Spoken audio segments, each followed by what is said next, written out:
Magandang araw po sa mga kaibigan, ka-viewers at sa lahat ng supporters. Welcome back sa channel ko. Ngayon, may isang nakakabigla na nakatawag pansin sa akin at medyo nakakatawang kwento tayo na siguradong makaka-relate ang marami tungkol ito sa isang basher na biglang nagbagong ugali. Pero teka, sincere nga ba o may hidden agenda lang?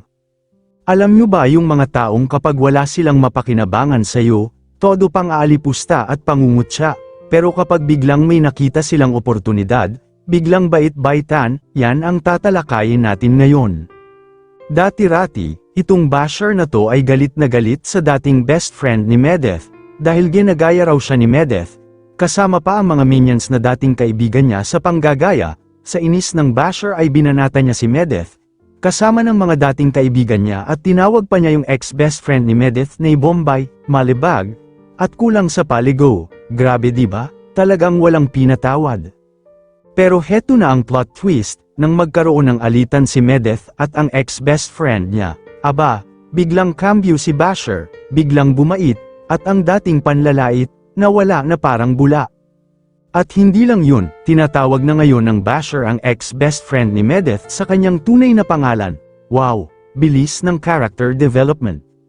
Pero tanong ng bayan, totoo ba ang pagbabago? O dahil lang may pakinabang na siya sa ex-best friend ni Medeth ngayon, yung dating tinatawag na Malabag, ngayon parang kasangga na niya, di ba ang galing ng timing? Ganito kasi yan, minsan hindi talaga pagbabago ang tawag sa ganyang ugali, minsan, pakitang tao lang, para mas ulit kung anong pwedeng makuha na info, masakit isipin, pero ganyan talaga sa mundo ng plastic at pa-vibes lang, ngayon dun na kumukuha pang content at para lang siraan din si Medeth. Pinagsasabong na ang dating magkaibigan. Kaya para sa dating best friend ni Medeth, mag-ingat ka sa taong dati ay nilalait ka. Pinagtawanan ka ngunit nanatili kang matatag, at ngayon na ikaw na ang may kontrol sa sitwasyon, itong certified basher na ito ay gustong sumingit sa spotlight mo, upang makakuha ng mga info about kay Medeth. Mga kaibigan, hindi porket may nagsimulang bumait sa'yo, ibig sabihin totoo na yun. Laging suriin, totoo ba silang nagbago, o may pakinabang lang talaga sa'yo ngayon, kasi sa huli, dapat di lang puro pakinabang ang basehan ng koneksyon, dapat may respeto.